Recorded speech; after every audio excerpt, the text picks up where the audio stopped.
the posterior. That's the smaller one, right? That's the smaller one. Okay, so that's one on the top. And then the interior adductor muscle? Is on this side, it's a lot larger. Yeah, so it's bigger.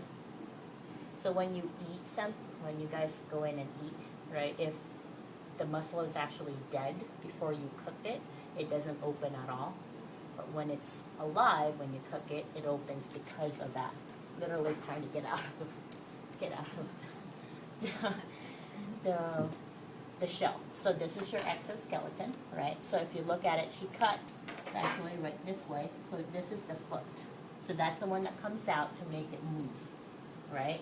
We can also call it a radula because it literally feels like that. So you guys, if you have your thing, right, you have, feel it. What does it feel like? It's pretty like firm. Hard. Hard. It's hard and it's actually kind of feels like it has ridges on it, right?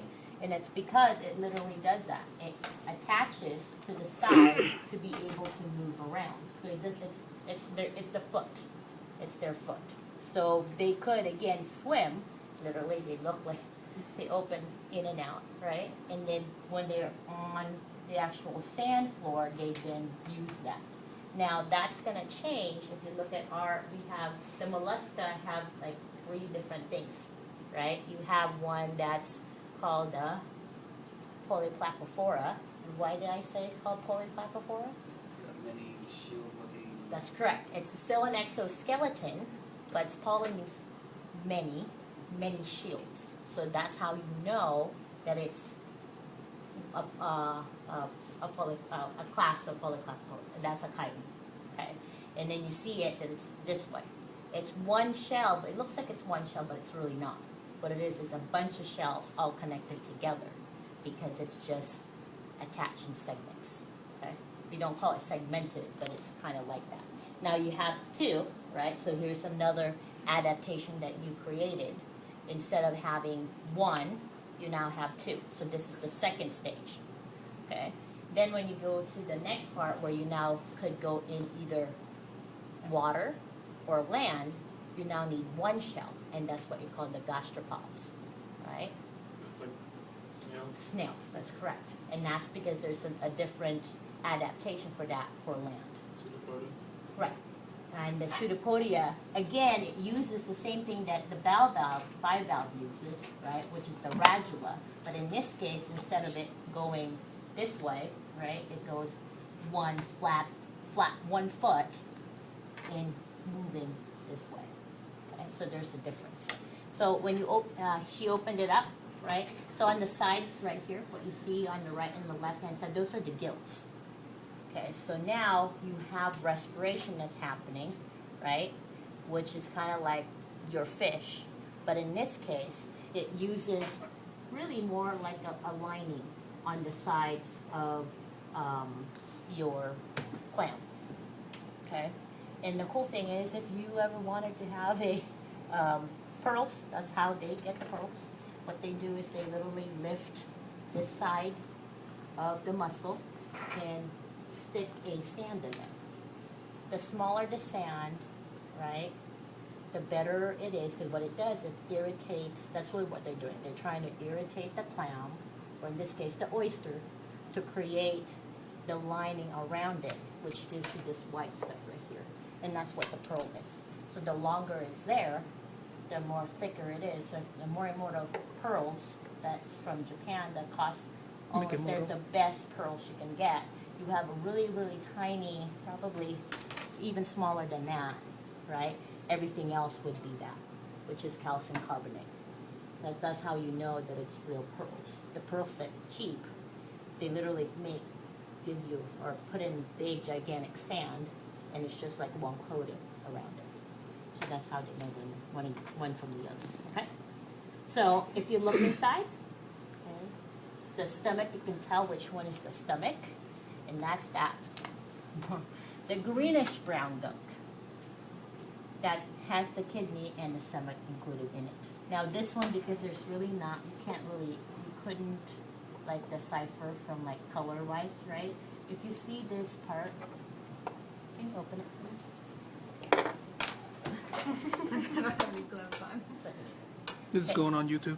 So right here, right, if you look at this part right here, okay, right here, okay, so this is this part right here, number 5.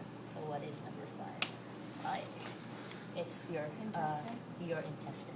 So now you don't remember before it was all just digestive gland, right? Now you actually have a system with intestines, not just a big gigantic stomach like what you have on the starfish, okay?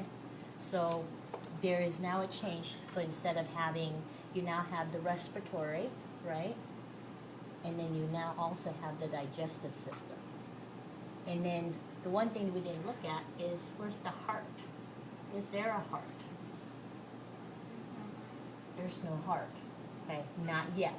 So again, how do they circulate all that nutrients is through the same way that the crayfish do it, and it's an open circulatory system, which means you have one vein, right, that goes from the gills, and literally it washes all of the organs at one time, and then it gets suctioned off again, back up. So it's an open system, okay?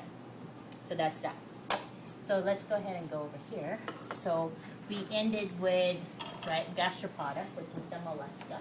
Then we go into the echinodermata, we went through there. And now we're gonna go to the class Insecta. What phylum? Arthropoda. Arthropoda, right. Both this, Lunch. Dinner. okay, whatever. so the crawfish, or crawdad they call it, right? Mud Or bugs.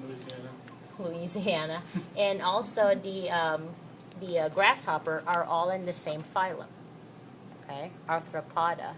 But what class? What class is this one in?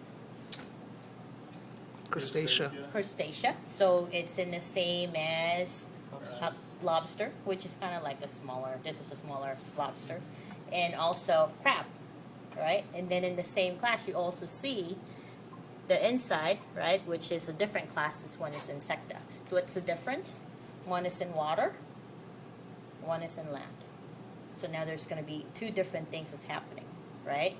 And here's where it's going to be. So this is a girl. How do you know it's a girl? Yes, the yellow stuff is the ovary. So those are the eggs.